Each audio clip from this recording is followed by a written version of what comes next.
Women's History Month, I've been studying the incredible women of the Bible, and today we're going to continue that study looking at the Old Testament and going through Hannah's story. Hannah is one of the women in the Bible who struggles with infertility. Welcome back to my channel, Webs of Faith Elevate. My name is Abby, and let's jump into Hannah's story. Hannah is one of the wives of a man named Elkanah.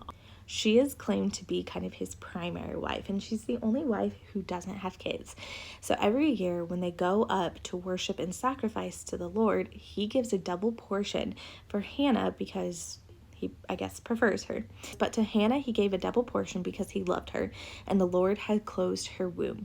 And the idea of the Lord closing her womb was something that stuck out to me because I even made a note, but why did he close her womb? And I think sometimes it's hard to claim why God does or doesn't do things, but I think we can look at some of the other things that God does to kind of help us understand. So if we think of the incredible shrinking army, sometimes God makes things harder so that his glory shines brighter. He overcomes the impossible, and it makes things so much better.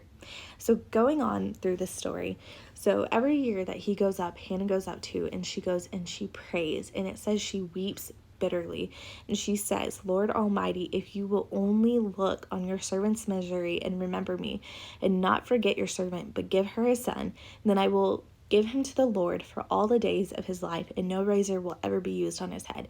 I know, battling infertility, the amount of times that I have prayed, like, just give me a child, Lord.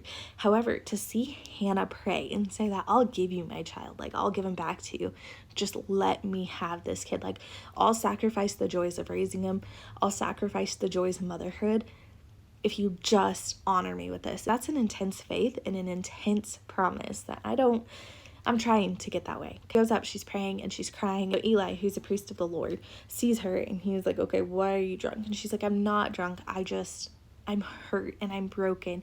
And Eli is like, I bless you in the name of the Father, go. I hope he opens your womb. So she goes home, and the prayer come true, and she has a son named Samuel, and she chooses him to say Samuel because I asked the Lord for him.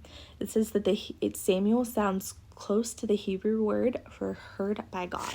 So then Hannah does what she promised to do. She raises him up to the point where he is weaned, which when we did a study of Moses and the point he was weaned, it was 2, 3, 4, 5, somewhere in that range. So she raises him until he was weaned, and then she goes and she gives him back to the temple to be the Lord's servant. 1 Samuel chapter 2 is Hannah's prayer. This prayer is very similar to Mary's prayer. Actually, if you look back and forth, maybe not necessarily in the way it was said, but in the feeling behind it and the meaning behind it. And she holds on to the promise that she had. She doesn't go back to Samuel, except every year she'll make sure that she sews him new clothes and she'll give them to him. And when she goes to sacrifice, she sees her son. So she made the ultimate sacrifice by giving her son back to the Lord just for the honor that it would be to be able to have a child.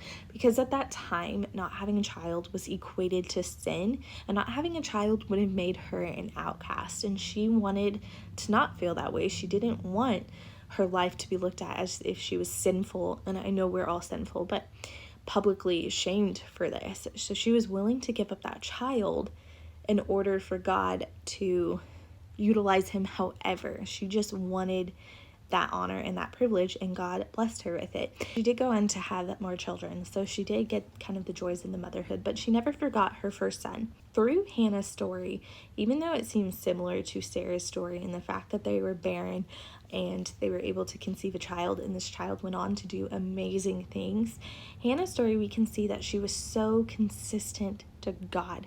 She was willing to go through with whatever she said, and she was willing to do whatever God needed her to do in order to have the blessing that God had in place for her. See, Samuel was needed in that temple, and he was needed to be a man of God. It's important for Samuel to be raised in the temple and to be a person of God and to be a man of God, and so that his story started there so that he could go on and do all the things that God had intended him to do. The plan was always to give Hannah a son, and I don't know why God chose to do it the way he did, and maybe it was the only way that she would have listened. But I know when you're struggling through infertility, looking at Hannah's story and realizing that God sometimes puts us in these tough positions so that he can change things or he can manipulate things for his good and his will, it's encouraging to read and see. I love studying about Hannah. I love studying about a lot of the women who struggle with infertility. But if you enjoyed this video, please like and subscribe so that you're notified every time I post. Next week, we are going to look at the character Rahab.